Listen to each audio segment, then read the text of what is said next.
At ngayon naman, ito naman natin pag-uusapan. Another ministry sa church.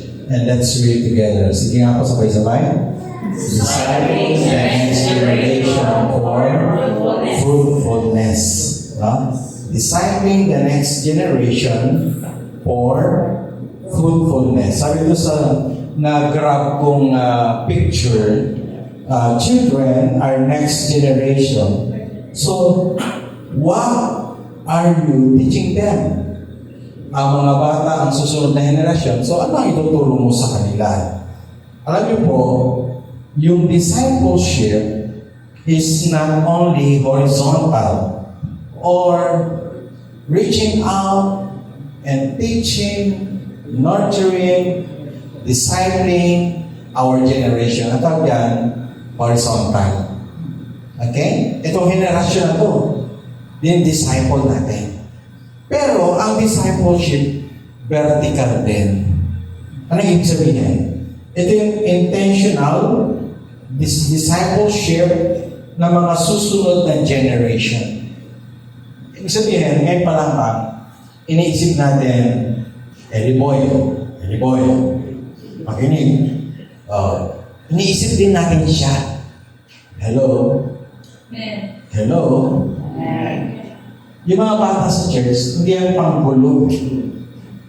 At yung mga gawain sa bata sa church, hindi pang-iwas gulo sa church. That is intentional. The next generation is needed to be discipled. At yun ang kalooban ng Panginoon. Amen ba? Amen. Hindi lang ito. Hindi lang henerasyon na ito, kundi yung susunod na henerasyon. Okay, Romans chapter 1, verse 14, sabi ni Paul, can we read together? Malakas, sabay-sabay. May pananagutan ako sa lahat ng mga tao, sa mga sinisagutan o hindi, sa marunong at sa mga mabuting. Kaya nais ko yung ipangaral din sa Roma ang magandang balita. Sabi ni Pablo, sa ibang salin, may utang ako. Ako'y may utang. May obligasyon ako. Okay? Pag ikay manggagawa, pag ikay pastor, at ikay Kristiyano, at nakita mo ang ibang tao, meron kang obligasyon. Meron kang pananagutan. May utang. Matatahimik ka ba kapag may utang ka? Ano gawin mo pag may utang ka? Minsan nagkatago ka. Pag ang feeling mo, may utang ka sa iba, hindi ka matatahimik. Tama ba? Ganun din, pag ang feeling mo, may utang ka sa iba, dahil hindi mo na ipapangaral ang mabuting balita, hindi ka matatahimik. Tama ba? Ngayon, horizontal yan. Okay? Tingnan natin ito. Basahin natin. Pwede natin sabihin na ganito. And let's read together. Sabay-sabay. Pwede rin natin sabihin na may pananagutan ako sa lahat ng mga bata at kabataan. Kaya nais ko ipangaral sa kanila ang magandang balita. Ang sabihin na. Hindi lang sa iyong henerasyon. Meron kang utang din sa susunod na henerasyon. At kapag ang church walang gawain pa sa bata, pa sa kabataan, hindi marunong magbayad ng utang. Tama ba? Tama ba? Walang gawain sa kabataan. Walang gawain sa bata. Walang gawain sa high school. Walang gawain para sa mga college students. Walang gawain para sa young professionals. And therefore, hindi natin napipil na meron tayong pananagutan. Pero totoo, meron tayong pananagutan para sa mga susunod na henerasyon. Amen ba? Amen. Yung mga anak at magiging anak at apo, may pananagutan tayo sa kanila. Okay? Ano ang magandang strategy para ang ating para ating ma-disciple ang bagong henerasyon. Ano yung strategy ang dapat gawin? First, discipleship should begin at home. Ang pagdidisipulo sa bahay nagsisimula. Malaki ang role ng parents or guardians sa discipleship. Ito ay matagal ng paraan at utos sa Old Testament. Yung mga magulang dito, kayo ang unang magdidisipulo sa inyong mga anak. At malaging pananagutan iyan. Ganoon pa. Sasabi si Ellie na, makinig kayo, Papa, Mama. Yun. Tingnan natin. Awit 78, verse 4 to 8. Itong awit 78, pakinggan nyo, ito yung mga pastor, makinig. Itong awit 78 is a song of salvation. No? Awit ng kaligtasan. Pag binasa nyo ang awit 78 from first verse to the last, kwento to ng mga Israel kung paano inligtas ng Diyos ni Yahweh ang Israel mula sa pagkaalipin. Larawan din ng kaligtasan natin yan. Tayo ligtas mula sa pagkaalipin ng kasalanan. At sa pamagitan ng dugo, sila'y nakalaya, di ba? Yung Passover, nagpahid ng dugo doon sa hamba. At sila'y naligtas. At sila'y inilabas doon. At dinala sa lupang pangako. Amen ba? Amen. That is the story of salvation. At ang sabi ni Yahweh, that story of salvation dapat laging ituro. Kanino? Okay, sabay-sabay basahin. Malakas. 1, 2, ready, begin. Hindi namin ito pagkakaroon sa aming mga anak. Ikwento namin sa susunod na generation ang mga nakakabiling na ginawa ni Lord kung gaano siya kalakas at yung mga miracles na ginawa niya. Verse 5, nagbigay siya ng batas sa aming apo.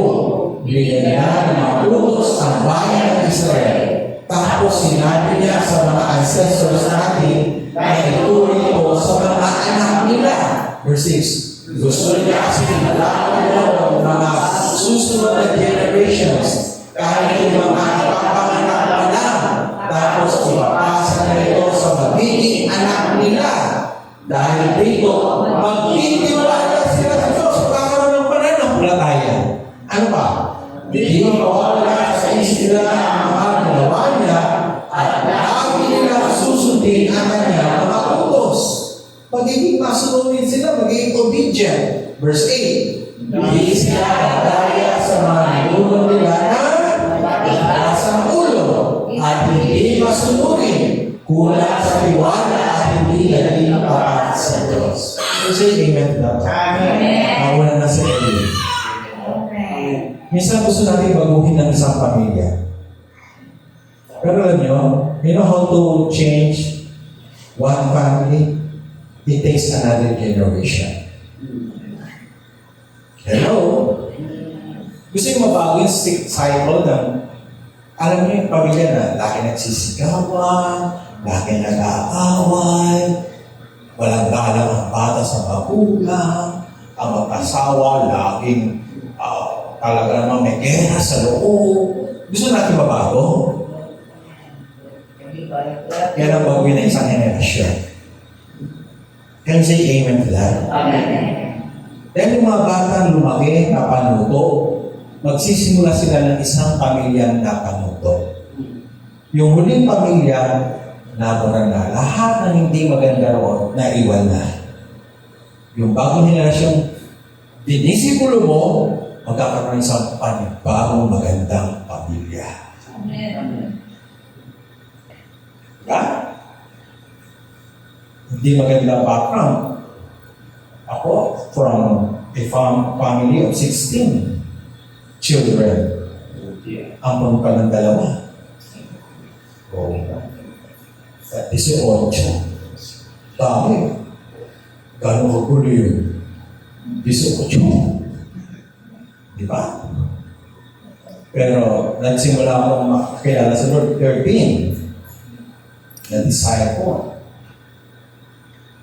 Isang bagong henerasyon kami. It takes another generation. Hello? Hello?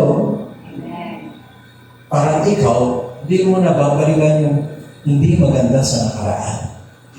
Magsisimula ka ng bagong henerasyon na may takot sa Diyos. Amen? Amen. Kaya, so vital, so important ang ministry sa bata. Ha? Diyan, dali mo na yung baby mo rito, ha? Nakakarating Sunday school dito. Ha? Si Pastor Amiel, kulang pa raw ng 11, itong si Amiel. So, isa na parang dalawang kulay, no? Marami ka tuturuan. Di ba? Marami kang i-disciple. Okay? So, sige. Mahalaga ang pagtuturo sa mga bata. The ancient Israelites taught and discipled their children at home. This principle was carried into the New Testament church. Ginaya ng church, no? Yung nangyari, yung tinuro ni Yahweh sa Israel, yun din ang pinapractice ng church. Let's read Ephesians chapter 6, verse 4. Ano sabi ni Pablo sa Ephesian church? And let's read together. Malakas. Ang kagulang, huwag niyo ibulot sa kapit laban sa inyo ang inyong mga anak. Sa halip, pagkakihin niyo sila ayon sa disiplina at aral ng Panginoon. Minsan, talagang magulang siya yung nagtutulak sa anak na magrebelde. Tama? Ha? Pero pag ang anak, pinalaking may pag-ibig, pinalaking may pagana, may respeto, paglaki niya. Diba? Yun din ang ibabalik. Okay? Sabi nga nun, verse palakihin niyo sila ayon sa disiplina ang aral ng Panginoon. Palakihin sila. Huwag palakihin sa cellphone. Huwag palakihin sa tablet. Para lang hindi magulo. Bigyan na sila. Cellphone ka na lang. Kesa magulo dito. Bilang mo ng Children's Bible. Hello. Padaluhin sa Sunday School. Tama po ba? Kailan lumaki sila sa aral ng Panginoon? Isang malakas sa amen. Okay? Sige, next. English version, CEV. And let's read aloud. Parents, don't be hard on your children. Raise them properly. Teach them and instruct them about the Lord. Yun din sa kakuntipan, di rin nagbago. Turuan ang mga bata, palakihin sila sa aral ng Panginoon. No? At ito'y gawain ng mga magulang. So, ang discipleship, lagi nagsisimula sa magulang, sa tahanan. Okay? Discipleship starts at home. Kasi church, isang oras lang yan. Di ba? Sa bahay, everyday, 24/7, nandiyan ang bata. At ang may responsibilidad para turuan sila ng salita ng Diyos, walang iba kundi ang mga magulang. Okay? Sige. Sabi gano'n, children are like tabula rasa. Tabula rasa is a Latin words. Latin phrase. Ano yung sabihin tabula rasa? A clean slate or clean paper. No? Malinis na papel. Ready to be shaped by what they see and hear. Their character, values, and faith are formed by their home environment and experiences. Diba? Huwag kang mag-question, ang kulit naman ng batang ito. Tanong mo sarili mo, makulit ba ako? Diba? Ang tigas naman ang ulo ng batang ito. Baka matigas din mo. Bakit ba ang bakit ito ay matabil ang dila? Tanungin mo rin sarili, baka matabil ang dila. Hello? Hello? Yung mga may katabing magulang dyan, okay, makinig ka. Sabi mo, sa mga magulang ka, makinig. Makinig. Tawa siya. Sabi ka kasi, may baby na rin to. Ha? Send off sa future. Yan, kakaroon din ng baby yan. Baka sa palipaligid na malooban ng Panginoon. Ha? So, pagkakaroon natin yan. Okay? So, ng baby, meron tayong pananagutan. Turuan sila. Amen? At unang magtuturo ang parent, ang grandparents, or ang guardians. Lahat ng nakatatanda ang magtuturo sa kanya. Ako hindi ko sinadyang disiplinahin yung pamangkin namin. Pero lumaki siya may disiplina. Kasi maliit pa siya, nag-aaral pa lang maglakad. Ako nakasama niya. Kasi mga magulang niya, busy. So ako lang sa bahay. Iwan siya sa akin, no? So, papractice siya maglakad.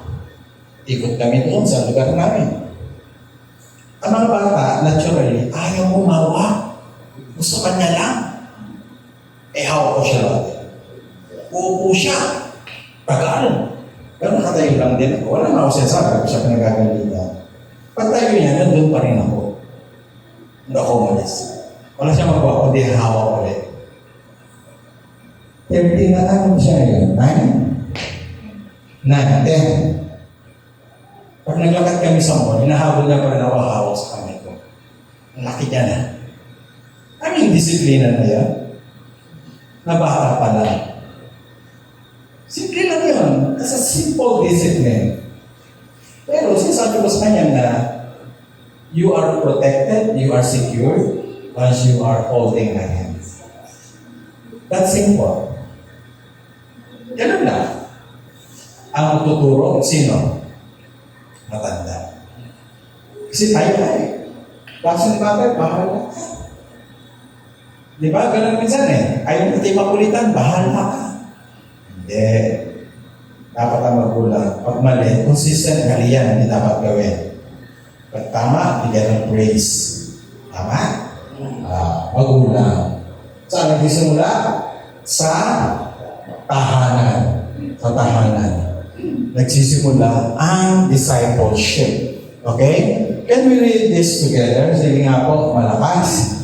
Discipleship starts at home. It is the first classroom of faith. It is where parents and guardians influence, guide, and nurture their children's spiritual growth. Diba? Saan nagsisimula?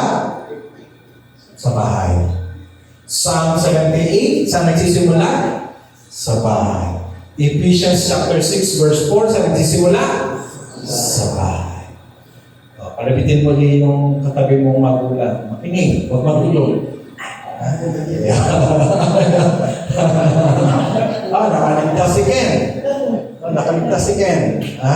Hindi naririnig. Okay? Pero dapat ang mga magulang, isa-isip. Bakit? Pakinggan niyo ako. Kasi kasabihan Pilipino, pero totoo. Yung kawayan, habang bata pa. Alam niyo yung ginagamit sa taon namin nung kariton eh. Yung hinahatak ng kalabaw. Di ba yung kawayan sa ilalim nun, nakaganon? Balsahan. Ang tawag sa inyo? Balsahan. Balsahan sa inyo. Sa aming kariton. Ha? Kalusa. Kahit ano ba sa iyo dyan? Ganun ang pagkatila, di ba? Yun. Bata pa yung kawayan, hinuhubog na. Pag lumulang na siya, yun na siya. Hindi na magbabago. Masisira yun pag pilitin mong ituwid. Kahit bata, makinig. Yung bata, habang bata pa, ituro na ang tamang asal, tamang paniniwala. Tama? Tama po ba? Amen. Ito yun. Ito yung sinasabi ng Diyos. The reason why we need to disciple the youngs, or the young ones, the children, it is because pag malaki na sila, mahirap na. May sarili na silang paniniwala. May sarili na silang style ng buhay, ng pamumuhay. Tama po ba? Kaya habang bata, hutukin, yan ang tawag doon. Hinuhutok. No? Yung kawayan hinuhutok habang bata pa. Can you say amen to that? Amen. Then pag hindi, mahirapan na tayo pag sila'y matanda na. Di ba? Okay. Alam nyo, nung bata ko, ang tatay ko, pag umuwi, kay isang beer lang naman. Papatulog niya lang. Ako, paborito niyang utusan. Pangalan ko nung bata ko, pwede. Pwede. Hindi pwede. Hindi pwede. Pili mo akong, beer. Sunod naman ako. Maliit pa ako na siguro mga grade 3 lang ako. Malamig. Dali mo sa kanya. Tapos, pakakaso mo. Pakakaso mo. Bibigyan niya ako. Kaya sabi ko, hindi masama. Okay lang, kasi kakailan mo na naman. Napashot ako, hindi marami. Hindi shot lang. Alam mo yan, isipin mo hindi masama. Pero pag mananampalataya ka na, hindi mo gagawin yan. Tama? Kasi tatanim yun sa bata. You understand that? Tatanim yun. Okay? At dapat turuan ng mga bata sa kanilang musmos ng kulang pa lang. 2 Timothy chapter 1 verse 5. Ito isang halimbawa. Example ng isang bata na lumaki sa aral ng Panginoon. Si Timoteo. Let's read 2 Timothy chapter 1 verse 5. So sabay, I'm reminded of your authentic faith, which first lived in your grandmother Lois and your mother Eunice. I'm sure that this faith is also inside you. Sabi ni Pablo kay Timoteo, wow, this authentic faith. Una ko nakita sa iyong lola. Nakita ko rin sa iyong nanay. At sigurado ko na sa iyo rin itong pananampalatayang ito na ipasa-pasa. Di ba? Tingnan natin. Itong graph. Una, galing ang authentic faith kanina? Lola. Eloise. Tapos na kami yung mga lola dito. Ako, lolo na ako sa pamangkin. Kanina lang, sabi nung pamangkin ko, ako po, I miss you, Grandpa Pastor, and I miss you too. I love you. May ako na akong doon sa pamangkin. Ngayon, itinuro niya sa kanyang anak kay Eunice. Si Eunice, itinuro niya sa kanyang anak kay Timoteo. At si Timoteo itinuro sa marami. At naging mabuhan. Do not undermine children's discipleship. Dahil, di ba? O ngayon, nakukulitan tayo kay Kelly. Ingay. Pero di natin alam, baka kasi laki ang CCM, ang pagpastoran niya in the future. Di ba? Okay, maging international evangelist. Di ba? Tama ba, Ellie? Oo daw. So, pwede ipasa yung pananampalataya, authentic faith mo. Pero, pwede din ipasa ang iyong poor faith to your children. Hello? Pwede ipasa mo na yung magandang pananampalataya sa iyong mga anak. May mga anak ng pastor na Minsan, desisyon nila, ayoko maging katulad ng papa ko. Malungkot yun. Malungkot yun. Di ba? Nung ikaw bilang pastor, napagpastoran mo na yung iba, pero mismo mong anak, di mo napagpastoran. That is so sad. Tama? Okay, tinuloy yung mga pastor dyan ng anak. Makinig. Makinig. Makinig. Okay? Pangalawa, okay, mag-alala. Dalawa lang. Gusto ko sana 5 points. Kaya lang, ako mahina. But Mark mahina. Kaya 2 points lang.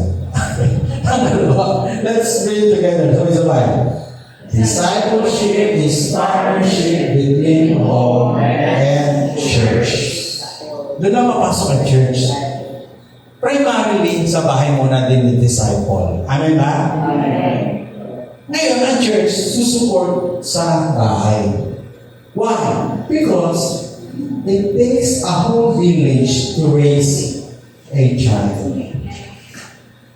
Kailangan ng community to raise a child. Tulong-tulong tayo. Isang amen nga po doon. Amen. Hindi isang pamilya lang, kundi isang buong malaking pamilya ang mag-aalala. Kaya nga po, ito yung ginawa ko, bago mag-2026, buuin na yung mga team. Para pagdating ng 2026, yung mga churches ng COH, may team sa finance, may team sa prayer, may team sa children's ministry. Susunod, pag-usapan naman natin, buuing team para naman sa mga kalalakihan, pababaihan, at iba pang ministry sa loob ng church. Amen. Tama ba? Mahalaga yun. Okay? So, next, it takes the whole Christian community to disciple a child. Tingnan niyo. Nandiyan ba kayo? Ito ay sa Kanbuga, sa Aliana area. Okay? Ito ay sa Southview. Okay? Dito talaga kailangan ng discipleship sa mga bata. Kasi yung environment, paglabas mo,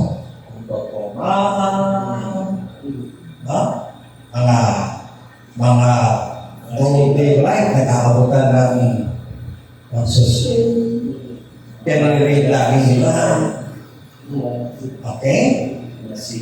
So, kaya kailangan taga rito ng magdi-disciple.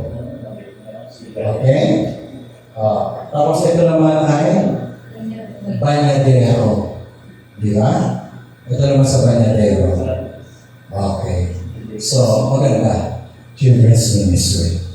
Sa mga makarating na Seed of Hope, merong ministry sa mga bata, kabataan.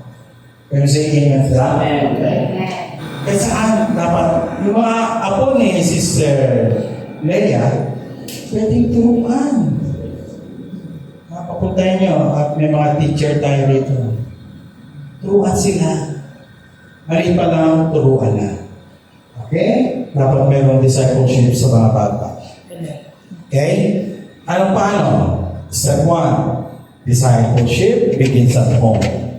Now, parents and guardians provide the first guidance and nurture. Okay?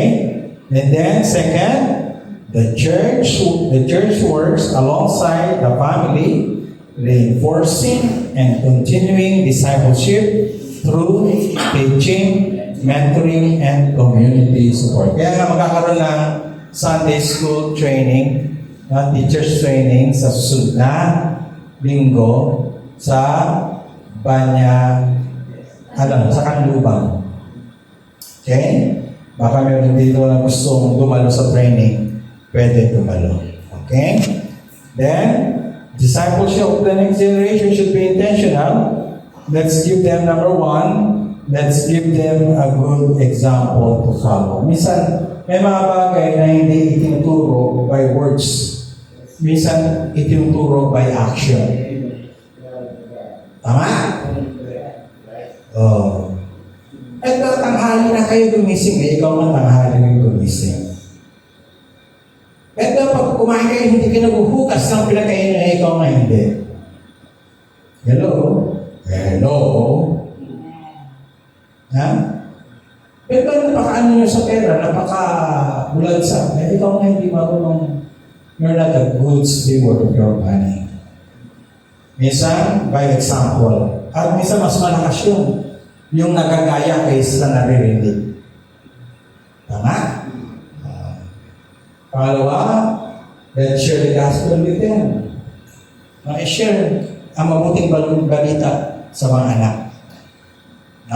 Hindi porke anak ng pastor, anak ng mananampalataya, sigurado na siya sa kanyang kaligtasan. Hello? Kailangan ang bata sasampalatayain sa Panginoon. Amen. Para maligtas. Okay? Let's nurture and raise them according to the instructions of the Lord Jesus. Okay? Ituro ang mga aral ng Panginoong Hesus Kristo. Discipleship of the next generation should be intentional. Kaya dapat mayroong children's ministry, may Sunday school or Saturday school, may high school or teens ministry. Yung pagsabing teens, yan yung 13, 14, 15, 16, 17, 18, 19. They are the teens. Sila yung mga high school. And of course, dapat meron ding college students ministry. Okay? Minsan may mga struggle na sila sa pag-aaral. Hindi alam ng magulang, hindi alam ng church. Hello? At dapat meron tayo dyan. And then, ito yung napag-uusapan lagi, young professional ministry. Dapat meron din yan. Sa mga churches, huwag niyo naman pilitin na dapat meron lahat. Sa mga churches na hawak natin, let's ask, sino gusto mag-commit? Ipag-pray natin. At bubuo ng team. Okay? Sino ang in charge sa bata? Bigyan natin sila ng authority, i-recognize, ipag-pray. Okay? Tama po ba? Sino sa mga kabataan, ganun din, i-recognize. Sa young professional, ganun din. Hindi lamang basta kabataan ang pag-asa ng bayan. Tama ba? Sabi kasi ng bayaning natin si Jose Rizal, kabataan, pag-asa ng bayan. Pero hindi lamang basta kabataan ang pag-asa ng bayan. Naalala nyo, yung nagandang unang rally bago dun sa mga iglesia ni ano. Yun ang una pa. Mga kabataan yung nagwawat, nagsisira ng mga pag-asa ng bayan, pero pinagwawasak yung mga gamit, traffic lights, nagsunod pa, pinasok pa yung isang hotel, pinagwawasak yung gamit. Hindi basta kabataan pag-asa lang ng bayan, kundi, sabay-sabay tayo, kundi, kabataan masunurin, may takot sa Diyos, at sisipo ng Jesus, ang pag-asa ng bayan. You say amen to that? Pag meron tayo mga kabataan na may takot sa Kanya, masunurin, no? Siyalik sila ang mga pag-asa ng bayan. Galatians chapter 6 verse 9. Sabay-sabay, malakas po, malakas. Kaya huwag kayo magpagod sa paggawa ng mabuti sapagkat pagdating ng takdang panahon, tayo ay hindi tayo susuko. No? Huwag sukuan ng mga bata. Verse 10, sabay-sabay. Kaya basta may pagkakataon ay gumawa tayo ng mabuti sa lahat ng tao, lalo na sa mga kapatid natin sa pananampalataya. Minsan sumusuko tayo. Ay, makulit yung bata niya. Pabayaan mo na yan. Huwag sukuan. Amen? Minsan bumibigay tayo eh. Huwag bumigay. Pagtiyagaan ang mga bata. Ako nagsimula 13. Buti nilang pinagtiyagaan ako ng aking mga teachers. Sunday school teachers. Buti na lang. Diba? Hindi man ako mabait noon eh. Nagipagpanaan ako noon eh. Nakipagrayon, may pagpanaan, may paghabulan ng kutsilyo. Nagmamaluan na. Pero may mga hindi sumubo. Hello? Pag di susuko, may pag-aani. Amin po ba? May bunga. Amin po ba? Ang isang kabataan na madidisciple ng parents at ng church ay magiging katulad ni Timothy. Magiging pagpapala din sa mas marami. Sabi sa 2 Timothy chapter 2 verse 2, let's read together.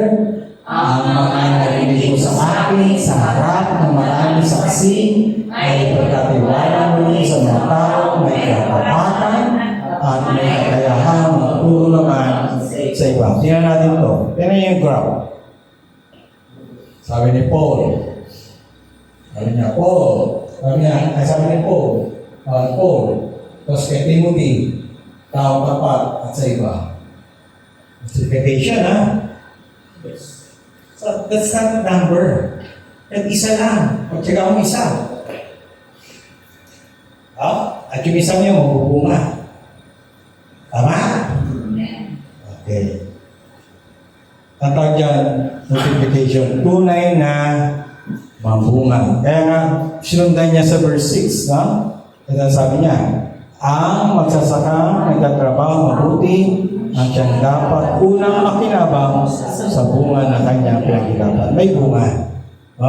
Hindi mawawala ng kapuluhan ang ating ministeryo ng pagdisipulo sa mga bata at kabataan dahil tayo ay mag-aani kung hindi tayo manghihinawa. Amen po ba?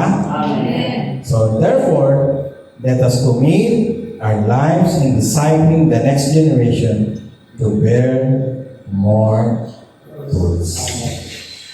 Yan naman ang ating hamon sa church. Okay, nahamon na natin sila mag-pray.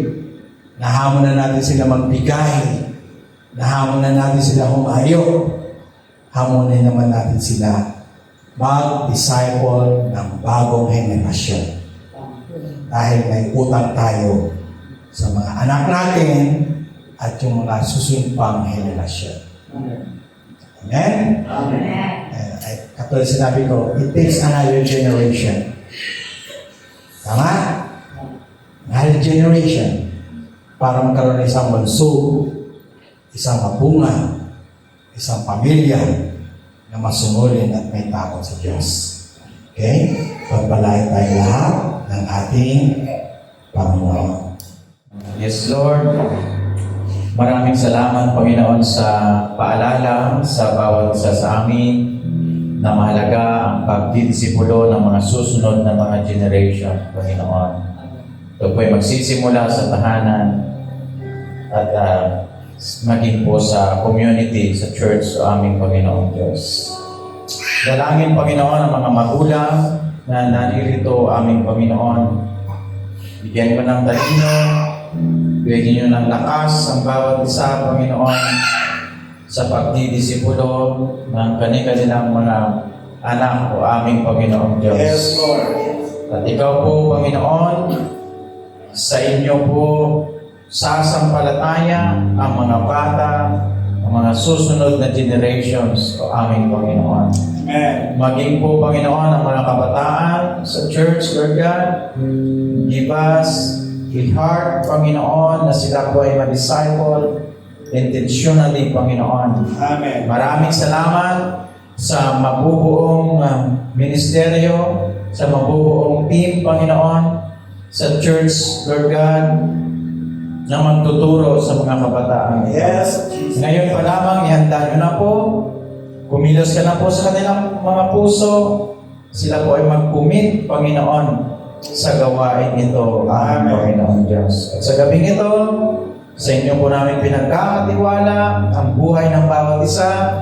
Amen. Dalangin namin kagalingan sa lahat ng may karamdaman. In the name of Amen. Jesus. Amen. Ikaw po ang Diyos na makapangyarihan sa lahat. Amen. Marami ka na pong pinagaling, Panginoon. Yes. Lahat ng uri ng karamdaman ay kaya niyo pong pagalingin. Amen. Aming Panginoon. Amen. Kaya ang complete na healing para sa kay Brother Mark, Pastor Ferdy, Panginoon, maging sa mga kapatiran namin, Nanay Marisa, Sister Gloria, o aming Panginoong Diyos, at ang iba pang may mga karamdaman, Panginoon, abutin niyo po sila, o aming Panginoon. Sa oras na ito, patuloy niyo pong ibuhos sa inyong pong pagpapala sa City of Hope Urban Mission, Panginoon.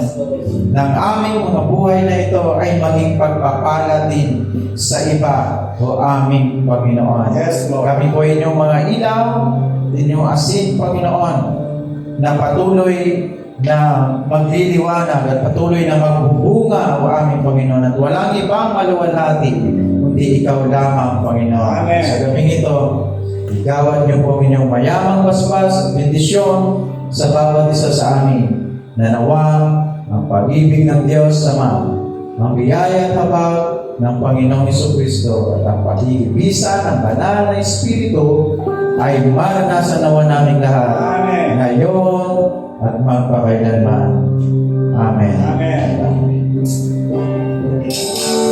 Tamang mapuri. Pagluwalhati, alay sa'yo.